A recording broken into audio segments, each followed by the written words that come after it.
দেওয়ার জন্য আজকে তৈরি হওয়ার জন্য প্রস্তুত হয়েছে। ছাত্র শিবির আজকের ঐতিহাসিক সমাবেশে আমরা আমাদের শহীদ মালিক ভাইয়ের বাসায় বলতে চাই, মালিক ভাই যেভাবে বলেছিলেন আমরা ছাত্রদের কাছে দিনের দাওয়াত পৌঁছে দিতে গিয়ে ইসলামের মহান আদর্শ উপস্থাপন করতে গিয়ে আমি ডান হাত দিয়ে তাদেরকে ডাকবো, যদি তারা আমার ডান হাত কেটে ফেলে আমি আমার বাম হাত দিয়ে আল্লাহ দিকে আমার ছাত্রদেরকে ডাকবো, যদি এরা আমার বাম হাত কেটে ফেলে আমি আমার দুটি পা দিয়ে হামাগুড়ি দিয়ে আমি সামনে চলবো, এরা যদি আমার দুটি পা কেটে ফেলে আমি হামাগুড়ি দিয়ে ছাত্রদের কাছে আমি ইসলামের আহ্বান পৌঁছে দেবো। তাদের আমাকে আমাকে স্তব্ধ করে দেওয়ার চেষ্টা করে আমি আমার দুটি চোখ দিয়ে আমার মন্দির মারা চেয়ে থাকবো এবং সেভাবে আমি আমার ছাত্রদের কাছে ইসলামের সমান আদর্শ পৌঁছাবো। আজকের ঐতিহাসিক জাতি সমাবেশে সাথী ভাইদেরকে সেই সিদ্ধান্ত নিতে হবে।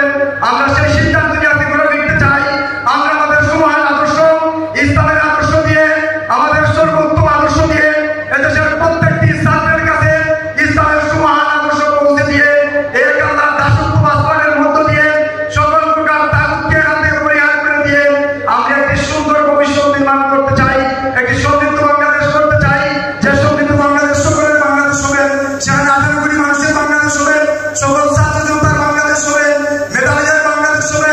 এখানে এমন একটি বসবাসের জায়গা হবে যেখানে হিন্দু বৌদ্ধ খ্রিস্টান সকলে মিলে আমরা মানুষ হয়ে এখানে বসবাস করবো এবং প্রত্যেকেই আমরা এই বাংলাদেশ গঠনের জন্য কাজ করবো। তাই আসুন সংগ্রামী সাথী ভাইরা, আগামী দিনে আজকের এই যে স্রোত এখানে দেখা আছে আপনারা দেখতে পাচ্ছেন, পানি দাও স্রোত কঠিন প্রয়াসে অকুত বাইরে শীতের তীরে হবে বের সূর্যোদয়। আমরা সেই সূর্যোদয়ের প্রতীক্ষার গ্রহণ করছি, সেই শব্দ আমরা হৃদয় করছি। আমাদের শহীদদের রেখে দেওয়ার ময়দান, শহীদদের রক্তের বিনিময়ে কেনার ময়দান আমরা কোনো চক্রান্তকারীদের হাতে আমরা জিম্মি করতে দেবো না। রাজনীতিকে বাংলাদেশের ছাত্র সমাজকে অনেকভাবে বোকা বানানোর চেষ্টা করা হয়েছে, তাদেরকে বোকা বানানোর সময় শেষ হয়ে গেছে। আর অস্ত্রের যন্ত্রণা এই বাংলাদেশের কোনো ক্যাম্পাসে চলবে না।